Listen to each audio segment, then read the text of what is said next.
नमवा कराई के घोषणावा शिष्य बननी तोहार। नमवा कराई के घोषणावा शिष्य बननी तोहार। करतानी तोहरी चरचवा दूर करी दुखवा हमार। करतानी राउरी चरचवा दूर करी दुखवा हमार। राउरी कृपा से ही शिव गुरु खुशिया भरले अपार। राउरी कृपा से शिव गुरु खुशिया भरल पलुआर। राउरी कृपा से ही गुरु बनल मंगिया में सिंदूर हमार। राउरे कृपा से गुरु मंगिया में सिंदूर अपार। करतनी राउरी चरचवा खुशिया भरनी हमार। करतनी राउरी चरचवा खुशिया भरी दिया पार। राउरे कृपा से शिव गुरु भरल पूरल हमरी पलुआर। राउरी कृपा से शिव गुरु खुशिया घरवा पार। नइखिया मांगत शिव गुरु सोना नहीं खजान। नहीं चाहे सोना चांदी शिव गुरु नहीं चाहे हमारो खजान। नहीं मांगत शिव गुरु हम सोनावा के हरवाना। खुशिया ही राखिए शिव गुरु कृपा राखिए अपार।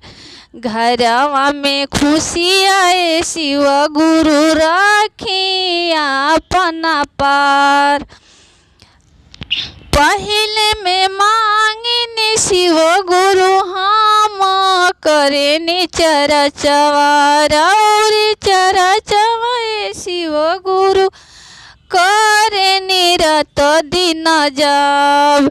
दूसरा में कईनी शिव गुरु राउरी चरचवा जब। दूसरा में कईनी शिव गुरु तौरी नमन प्रणाम।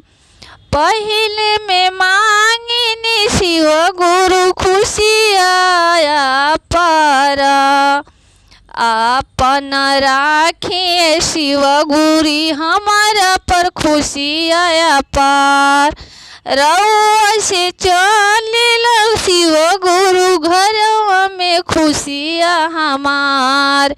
करतनी राउरी चरचवा खुशिया राखे मा पार। करतनी राउरी चरचवा खुशिया राखे मा पार। रउआ से चलिल शिव गुरु मंगिया के सिंदूर हमार। रउआ से चलिल शिव गुरु अमर रखे मंगिया के सिंदूर अपार। पहिला में करे शिव गुरु चरचा हम हूँ।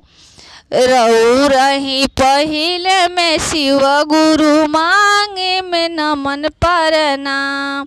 पहले में शिव गुरु मांगे हम हूँ दया।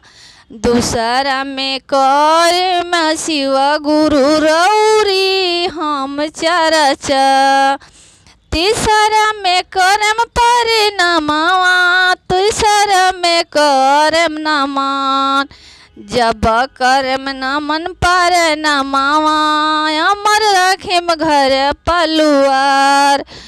पहिला में हम मांगे में शिव गुरु रउआ से दया। दूसरा में करम शिव गुरु हम हूँ चरचा। राउर चरचवा शिशिया करी है माया पार। चौतीसरा में मांगे म शिव गुरु, हम करम नमन प्रणाम। तीसरा में कर में शिव गुरु नमन प्रणाम। हमारा ही खुशी आही राखे, शिव गुरु राखे माँ पार।